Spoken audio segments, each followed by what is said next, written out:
Vision 2030 is achievable. There is no going back, comrades.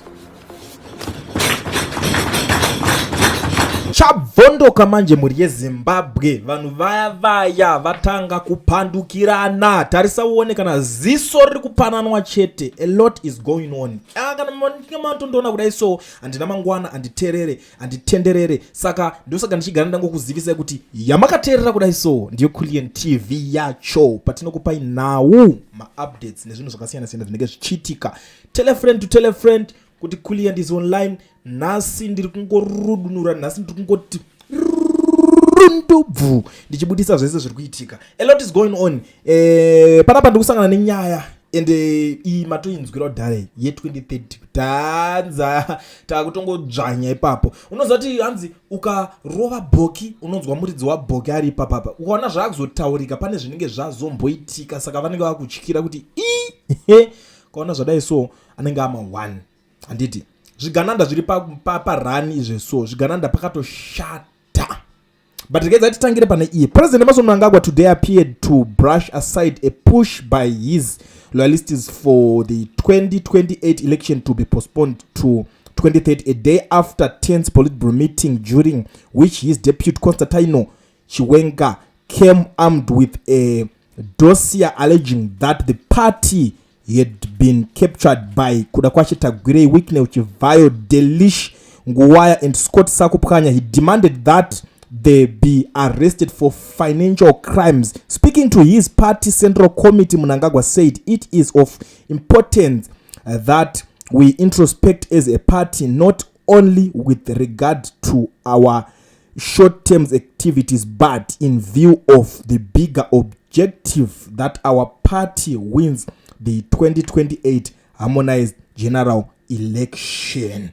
But as soon as the 2030 dzinoti dzakataurwa dzobva dzareleaswa saka isu toteerera mastatement pane pachitaurwa pamba chanombobuda akataura kuti yakadai so it's achievable tinosvika tinochimhanya it's like saka pane zvimwe zvekuruma uchifuridzira kuti ndokuputidza but munhu afanira kurohwa komana atika ndorohwa but wamana vanhu musarova vanhu handiti something like that ndo zvinhu zvinenge zvichiita se zvinenge zviri kuningana. But isusu manjeka tinozodzika deep tichidonzwisisa kuti chii chiri kutora nzvimbo. So ndiri pakati pekudhiga ndiri mumastreets panapa due to fears that his lieutenants might be arrested while he is away in America at the United Nations. President Mnangagwa has cancelled his trip to UN as tension escalating during yesterday's Politburo meeting between his political runners and his deputy, as reported in the tweet below.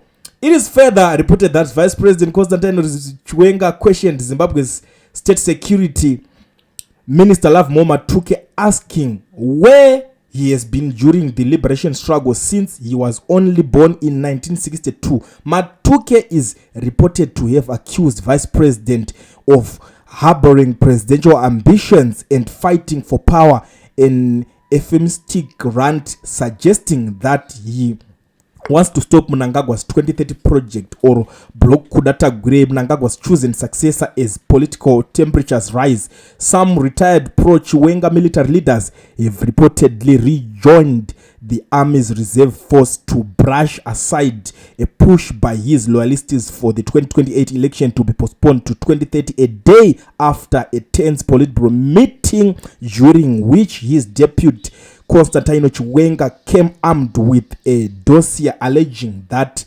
the party has been captured by Kudakwashe Tagwire, Wikne Uchivayo, Delish Nguwaya, and demanded that they be arrested for financial crimes.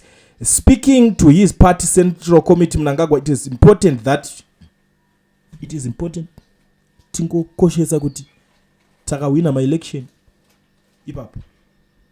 So in short anotaura kuti makomberedzi ake ari kushanda nawo ndo ari kungoti dzikamaya kumana izvi zvimwe zvese zvamuda kuswera because kune vamwe vanhu anatanchi vari untouchable kuti ikatadzungwa nongokuza kuti yosha mwari wakazvaura 1962 ngori kupi muhondo macho iwo wakaitangira kupi yakatanga gore ripe ndongori makore mangani ungoita nezvei munguva yacho iyoyo ndo nyaya yaunongorekana waita sei wasanganiswa nayo. So it's very bad honestly. Zvinhu hazvinomira zvakanaka to be very honest with you. Inini ndiri kutongoona nyaya dzakadai so idzi dziri kupisa mumastreets hazvinomira mushe. Ana matuke vanopa mhanya, vanomhanya maburnouts. Kune vamwe vanhu vekuti havatangwe havaitirwe dzungu, havamhupukirwe. Muri kuibata nyaya yacho. Chero kada kumhanya kuti aiwa iyo zvina basa zvitozodidi isusu tikuzodii kusvika 2030 ndopatozonza kumana gatimbokoshesa kuti pati yedu yakahwina timbomira zvokurwirisana nezvo because vanenge vakutsvukisirana kumeso. Unongobuda ungoti hey iwe unoda kutopinda, haungoeni maclaims, you can't claim, haukwanisi ungosumuka ungoti nhingi uri kuti zvakati, and it's still obvious. Hapana chakashata even what's wrong with that, alright? After everything, what's wrong with that? Kuti munhu azozvipira asumuka wakati I think this is good for him. What's wrong? Zvakaipei andimukuzviona because ndiye kavhaisi wachoka pakutora chinhu icho achichitora kuna Mugabe. Ndiye anga ari main actor ka kwana matuke makadi kusumuka makachallenge Mugabe. Vese ana Garo makadi kusumuka makachallenge Mugabe. Vese nani kuti at least rakakurisa manga mutori shiri because you knew kuti Mugabe was dangerous zvokutodaro. Saka kuzoda kuti uya muchida unondigiri mudonosaizana. But anyways, inyaya dzekupati kwavo sisu teta kungoti tongochiroedzera pull the trigger tichibuditsa zvitinenge tangosangana nazvo, tichingoonesana, tichingorudunura, tichingoenda takadaro. But anyway,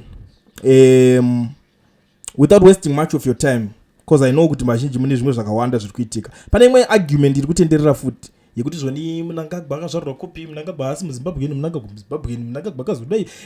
It's something chekuti we are working on it, tichazouya tinyatsowonesana tingopedza nharo because unozva nharo idzi dzoda kungotika tingotsvaga futi. Inini ndogara ndichitaura, I always tell you this guys kuti aiwa nyaya dzese dzamuri kutaura imimi muchimusapota to those who are saying kuti aiwa muZimbabwe inini ndine mamwe macomrades mamwe madhara vave chikuru. It's just that I can't always call them ndikoti hello madi timbotaura tokwanisa kutaura nevanhu kwakazvarirwa kwacho nezvakakaitika. Tinotone vamwe vanhu vanoti vaitoziva maparents ake.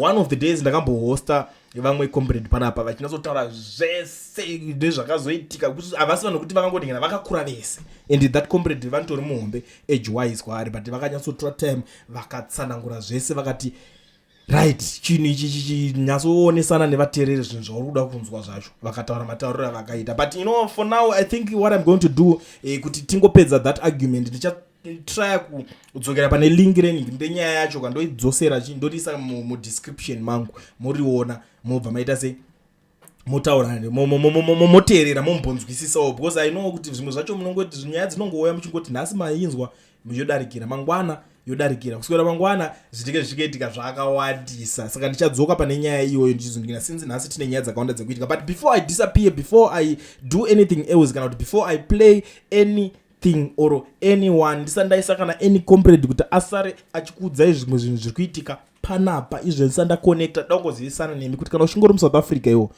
uchida kuregistrwa kambani ubvovhurwa FNB business account usina work permit kana start permit, zvinhu izvozvo zviri easy because zvinoitwa nekambani inonzi Education Research yana Mukoma Owen.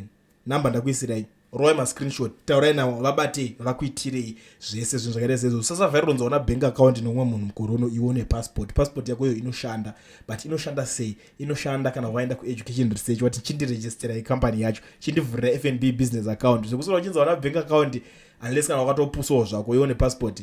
So contact him. Hazvisi zvinhu zvakachipa, ndidi vanhu kuti muzotarisa kuti zvinhu zvemahara, I mean zvinhu zvakachipa zviri affordable, handisikuti I can't say zvakachipa but ndikuti zviri affordable pane mari yaunotokwanisa kuwana iwoga. Kuona wakatombokwanisa kutora passport kuti upinde munhingirikene, it simply means unokwanisa kuita zvese zvemabank account acho iwo machichi mukamba registration wakutoita zvinhu zveupenyu hwako uchienda. If you have even mamwe maquestions unokwanisa kunovabvunza ipapa namba, inini changu kungoadvertisa chete. But for now inzwa zvekutaurwa nakomrade ndine maovhetika ndingachitoti kule nditopedza katimbotaura nevanhu, sangana navo munzwe kuti vari kuti chii icho. Nguva iri kutofamba, nyunyu chaidzo dzine nguva yekutenderera, dzinoziva kuti iye zvino yave nguva yadzo, dzinobva dzauya kana kopisa, haungadzione muchando. Ndo zvakafanana nerevolution. Revolution ine nguva kana zvinhu zvaoma, revolution ine nguva kana zvinhu zvonetsa, revolution ine nguva kana paine zvakutambudza.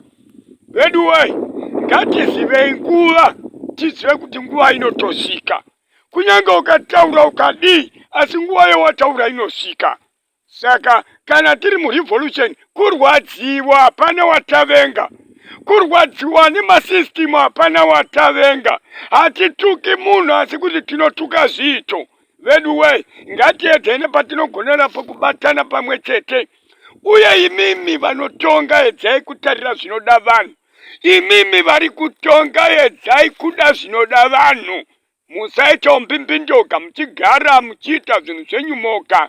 Inzwaiwo zvinoda vanhu ndokuti tifambe pamwe chete. Tinoti kwamuri, titungamirei kwete kutitonga. Tungamirei vanhu vachipinda nepakanaka. Onai nhasi nzara yoruma vana blue ribbon vavhara. Upfu wacho unobva kupi kana muchitorega vachivhara vanova ndivo vanga vachitipa upfu. Zvinotava kurya zvemuguridzirwa anova ndivo ma-GMO anobva paSouth Africa. Aimi, regai makambani ashanda aya munokareka vachivhara saka muri kuti tiri kuenda kupi. Zvine nguva. Nguva ngaichengetedzwe. Nokuti iye zvino zvine nguva. Taakuda kunorima chokwadi hapana chiripo. Zvine nguva. Vanhu havana mbeu, havana kana pekutangira. Imi zvine nguva. Kana yapfuura nguva iyo itozodyei pasina arima. Tiziveiwo mutipowo zvinotikodzera. Please, zvine nguva izvi. Ndibaba mudiwa Jacob Mazaraore, Masarirambi, Manize Chikapakapa, pakati pemhondoro nechivhu.